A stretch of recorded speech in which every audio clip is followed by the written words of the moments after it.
Welcome back to another video, guys. Today, sorry, did the mic pick that up? Welcome back to another video. It's the boy Tan, and today we're reacting to something a bit different. It's more mental as opposed to entertainment, and it's every excuse that sounds logical by Wise Joe. So check him out. He's been a huge help to me personally. Some of the things he tackles with mental health, with self improvement and development have really struck me and have helped me in becoming a better person. And so, yeah, if you're into this type of content, please check him out. He's a bigger channel, so I think I shouldn't even be trying to shout him out. He should be shouting me out. But yeah, yeah, just in case you didn't know who he was and you're knowing him through me now, please check him out. He's an amazing channel. And yeah, I'm a very introspective person. If you couldn't tell, I'm more in here than I am out here. So, uh, it's a blessing and a curse. And yeah, he makes the curse aspect a bit lighter. Not just him, a lot of other creators, but since he's the subject at hand here now. Your brain is a full-time employee at Excuse Corp, working 80 hours a week with no overtime pay, generating premium grade, high-quality reasons for why you should absolutely not change your life. Like, if Apple made an iExcuse TM, it would be your inner voice, sleek, smart, and built to distract you from your purpose with beautiful, logical nonsense. You ever hear yourself say something like, I just need to get through this week first, and then it's next week, and the next, and suddenly it's been 3 years, and the only You know what's funny? My brain doesn't work like this. My brain is more big, it's more obsessed on the how, as opposed to the so while other people might procrastinate from not doing things, and I do procrastinate too, but that's for things I'm not interested in, things I just rather not do. But that's different. As opposed to changing my life, making moves that would actively change my quality of life, I don't procrastinate those things. In fact, I want to do them. The problem with my type of thinking is I need to know how. I need to know the path to take because in the creative space, there's no blueprint. There's no right answers or wrong answers. You just kind of figure it out as you go. You fail and you redirect and then you remap and things like that. So I'm just more bothered about how, like, show me, like, all I need to do is like, God, if God could just show me, okay, if you follow this path it will end in success, I'm gonna stick to it. Like, I can't, I'm so locked in on being a successful nigga one day, sooner rather than later. But so I don't procrastinate. Like, I get up and do things as soon as I need to do them because first of all, I'm interested in them. Secondly, they're gonna change my life, hopefully. So yeah. thing you've gotten through is every single season of Succession twice and the emotional damage of watching your dreams age like bananas. So tonight, I'm not your therapist. I'm not your motivational guru. I'm not here to light candles and manifest chakras. I'm your brutally honest, emotionally unstable friend who calls you out mid breakdown and still passes the aux cord. We're going to expose every excuse that sounds logical, one by one, like we're on Mythbusters for self sabotage. Ready? Excuse number one, I'm just waiting for the right time. What time? Be specific, like, are we talking 4:17 p.m. on a Thursday when Mercury is in retrograde and you're wearing your lucky socks? Bro, the right time is a fantasy invented by scared people with Google Calendars. You think your dream's gonna show up at your door with a lanyard and a name tag like, hey, it's me, the right time, let's go. Nah, the right time looks exactly like right now. Messy, inconvenient, unsexy. Go anyway. Excuse number two, I need to get my life together first. You mean your bills, your dishes, your unresolved childhood trauma, your car that smells like regret, and fast food wrappers? Join the club. If we all waited until our lives were together, the world would still be waiting for Beyonce to drop her first album. You build your life while moving. Nobody finishes healing then starts living. That's not healing. That's hiding. Excuse number 3, I just need to focus on my mental health right now. Okay, but is that a real boundary or a stylish detour? Sometimes mental health is deep inner work, and sometimes it's laying on the couch, eating cereal straight from the box while calling it processing. Healing isn't always quiet. Sometimes it's sweaty, awkward, terrifying action. And yes, rest matters. But some of y'all have been resting for so long you've flatlined your own ambition. Wake up. Excuse number 4. I'm not ready. Neither was anyone, literally anyone. Steve Jobs wasn't ready. Oprah wasn't ready. Taylor Swift definitely wasn't ready when she was singing breakup songs about dudes who were 24 and she was like still doing homework. Readiness is a myth. The only way to get ready is to move. You don't get confident and then act. You act and then get confident by realizing the world didn't explode. Excuse number 5. Other people are already doing it. Cool. Other people are also breathing. Doesn't mean you should stop. No one can do it your way. That's hard. That's particularly hit for me because a lot of us, the excuses, oh, doing it, they already have all the audience. You're not doing anything new, you know. So what? So what? When they came up, people were already doing it too. Only a very select handful of people were the first ever to do anything. Very few of them. Every other person who's successful stood on the back of someone else, you know. They might have taken a unique spin on it, but the foundation was someone else. They saw something, got inspired, did it, and then put their own spin on it, did it their own way, and that's how they became successful. So if you have something you want to do, yes, people are already doing it. That's that there are not a lot of things that you can be the first to do. And if there are, you have to be a genius to figure it out. The path is do what you want to do and do it your own way by being yourself. That's how you forge your path to success. You can't do it like them because they already have the audience for them. You can't be them better than they are themselves. You have to be you, and the people who would love you for you will find you regardless. And that's where your own path lies. They don't have your exact heartbreak, your awkward laugh, your late night overthinking sessions where you rewrite texts 7 times, then delete them and cry into your pillow. That's your sauce. No one else has it. The space is crowded, but it ain't full. Excuse number 6. I don't want to fail. Sweetheart, you already failed. You failed the moment you didn't try. Failure is loud and obvious, but regret is sneaky. It seeps in. Failure will embarrass you for a moment. Regret will choke you slowly for decades. And you'll be sitting there in 2042, drinking lukewarm coffee thinking, damn, I really could have done something. Comment, brutal, if that hit. Excuse number 7. I'm just too tired. Same. We're all tired. Capitalism is a treadmill built by demons. You're not tired because you're doing too much. You're tired because you're doing the wrong stuff. Living small is exhausting. I agree. I definitely agree. I used to think I was lazy because I couldn't, fathom a 9 to 5 job. Like I couldn't go hours doing research work like other people. But then I realized that when I was genuinely interested in doing something, I literally would forget time exists.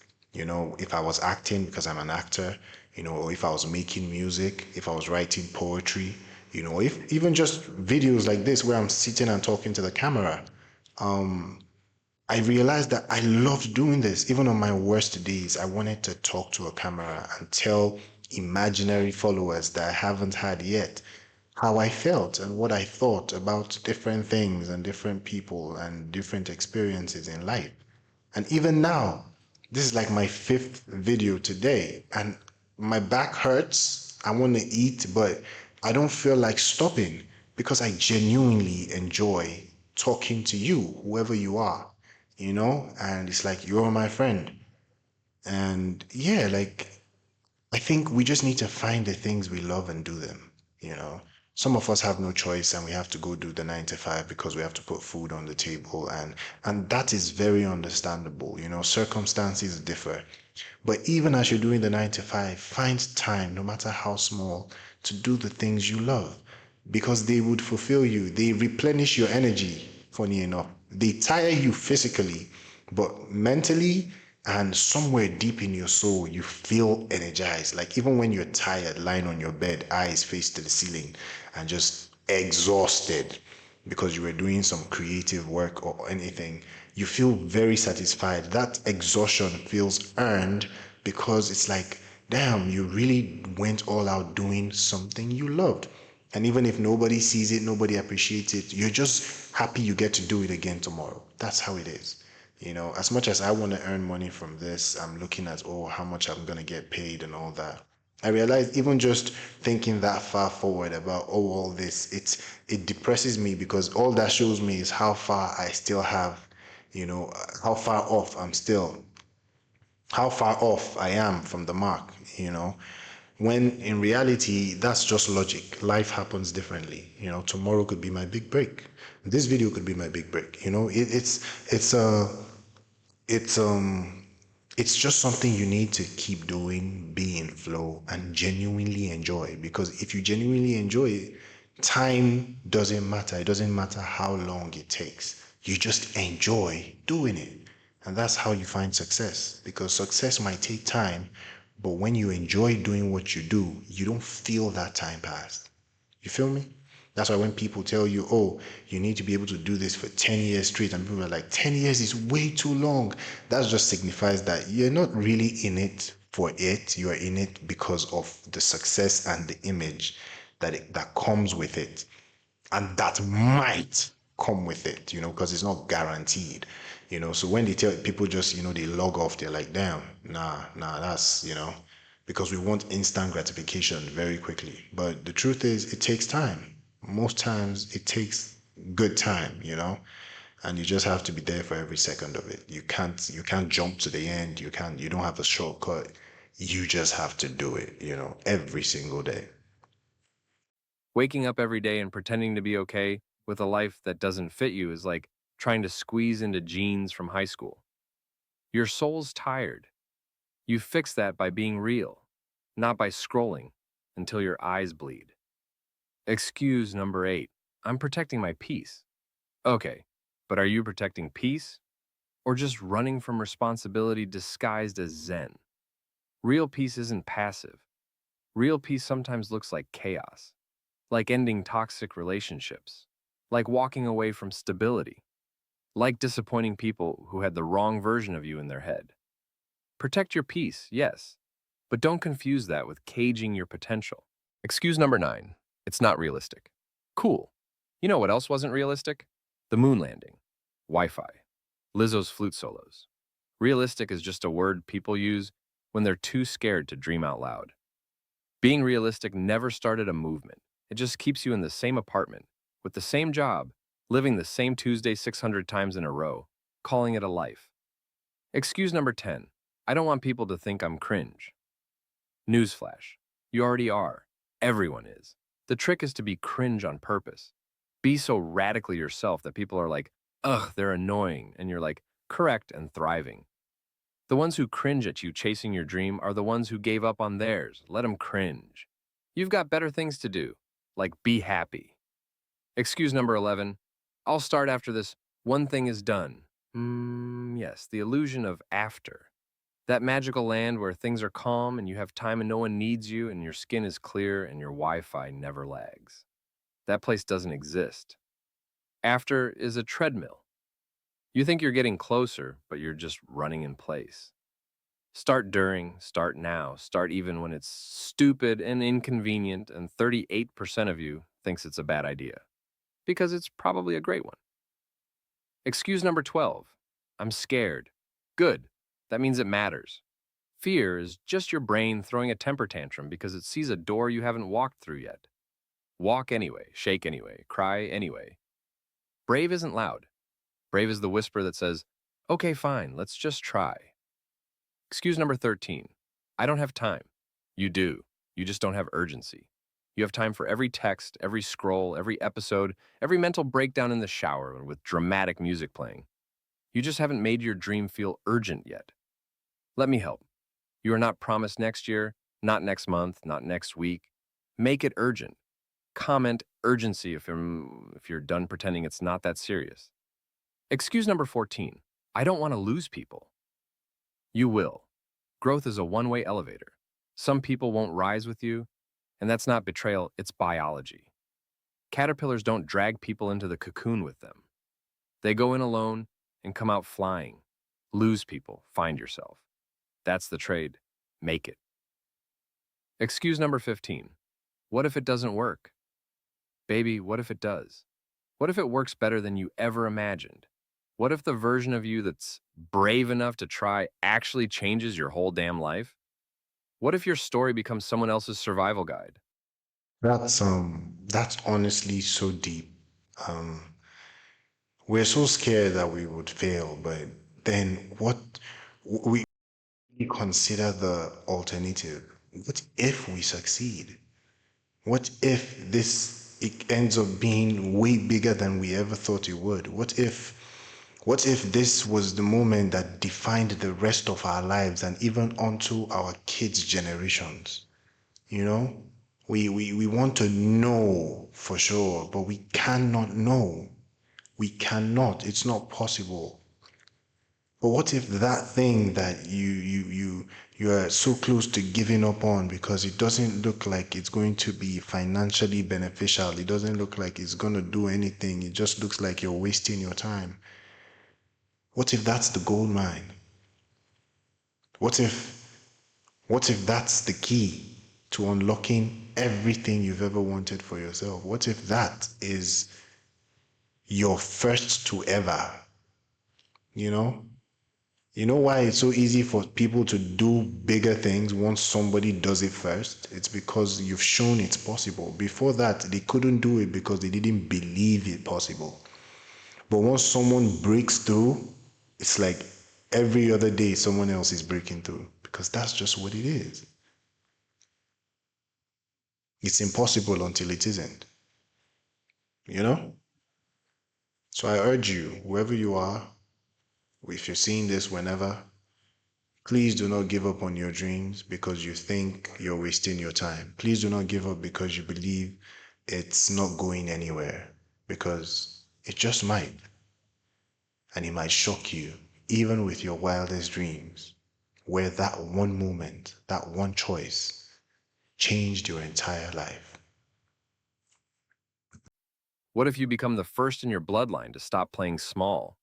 What if your excuses are the last thing standing between you and a life that feels like truth? Breathe that in. Look, you're not lazy, you're not unmotivated, you're not broken. You're just so used to lying to yourself, you forgot what honesty feels like. Every excuse you've ever made wore a disguise. It sounded smart, it sounded safe, it sounded like you were being reasonable. But deep down, you know, you're not supposed to play small. You're not supposed to shrink to fit into rooms that never saw your worth. You're not supposed to live your whole life apologizing for wanting more. So let this be the moment you stop pretending. Let this be the moment your excuses finally get evicted. You don't need another plan. You don't need a better mood. You don't need permission. You need to decide. One step, one sentence, one brutally honest truth you stop avoiding. That's how it starts. Not with perfection, not with clarity, with you as you are, deciding that enough is finally enough. No more hiding, no more waiting, no more almost. Send this to the version of you that nearly gave up. Then go become the version of you that never did.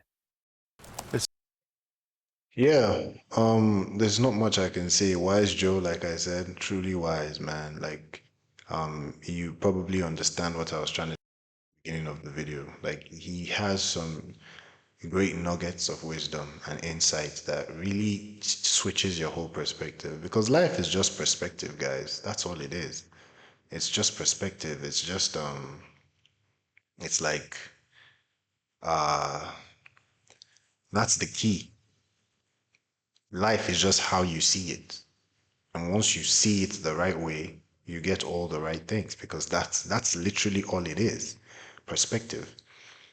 If you have the wrong mindset, you kill yourself by your own actions, because that's how you see it. But yeah, that's it for this video. If you like this type of content, please smash the like button, drop a comment, subscribe, share to friends and family. And yeah, I'll see you in the next one. Peace.